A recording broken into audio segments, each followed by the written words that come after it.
Hi hello, Rajeev ബ്ലോഗ്സിലേക്ക് എല്ലാവർക്കും സ്വാഗതം. ഇന്ന് അമ്മ മക്കൾക്ക് വളരെ ഉപകാരപ്പെട്ട ഒരു കാര്യം പറഞ്ഞു തരാൻ വരികയാണ്. ഒരു ബ്ലീച്ചിങ്. നിങ്ങളൊക്കെ ബ്യൂട്ടി പാർലറിൽ പോയിട്ട് എത്ര പൈസ ചെലവാക്കണു?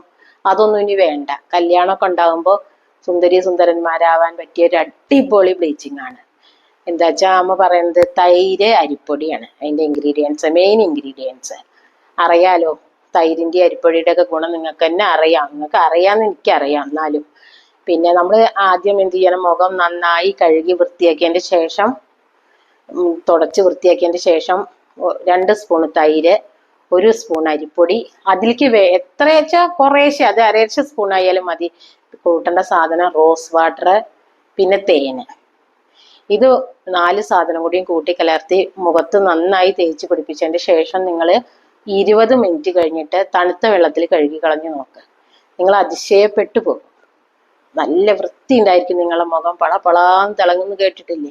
നിങ്ങളൊന്ന് ചെയ്തു നോക്ക്. ഇതാണ് യഥാർത്ഥ നമ്മുടെ നാച്ചുറൽ ബ്ലീച്ചിങ്. അറിയാലോ, ഒരു കെമിക്കലും ഇല്ലാത്തത്.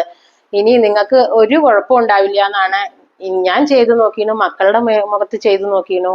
ഒരു കുഴപ്പമില്ല കേട്ടോ. നിങ്ങളും ധൈര്യമായിട്ട് ചെയ്തു നോക്കിക്കോ. ഇനി വല്ലവർക്കും വല്ല പേടിയോ എന്തെങ്കിലും ഉണ്ട് വെച്ചാൽ, നമ്മൾ ചെവിയുടെ ഈ ഭാഗത്ത് ഒരു ലേശം തേച്ച് നോക്കിയിട്ട് 20 മിനിറ്റ് കഴിഞ്ഞിട്ട് തുടച്ചെടുത്താൽ നിങ്ങൾക്ക് അറിയാം. ഏത് ഉപയോഗിക്കുമ്പോഴും നിങ്ങൾ അങ്ങനെ ചെയ്തോളൂ. ഏത് ബ്ലീച്ചിങ് ചെയ്യുമ്പോഴും എന്ത് മുഖത്ത് തേക്കുമ്പോഴും ആദ്യം നിങ്ങൾ ചെവിയുടെ ഈ ബാക്കിലായിട്ട് ചെയ്ത് നോക്കിയിട്ട് ഒരു 20 മിനിറ്റ്, ഇത് മുഖത്ത് എത്ര സമയം വെക്കണോ അത്ര സമയം അത് ചെവിയുടെ അവിടെ വെച്ചിട്ട് നിങ്ങൾ കഴുകി കളഞ്ഞു നോക്കിക്കോളൂ. അപ്പോൾ നിങ്ങൾക്ക് നന്നായിട്ട്, അലർജി ഉള്ളവർക്ക് അത് മനസ്സിലാവും, അലർജി ഉണ്ടാവില്ല ഇതിനൊന്നും. അപ്പോൾ നിങ്ങളിത് ചെയ്തു നോക്കണം. ശരി, ബൈ.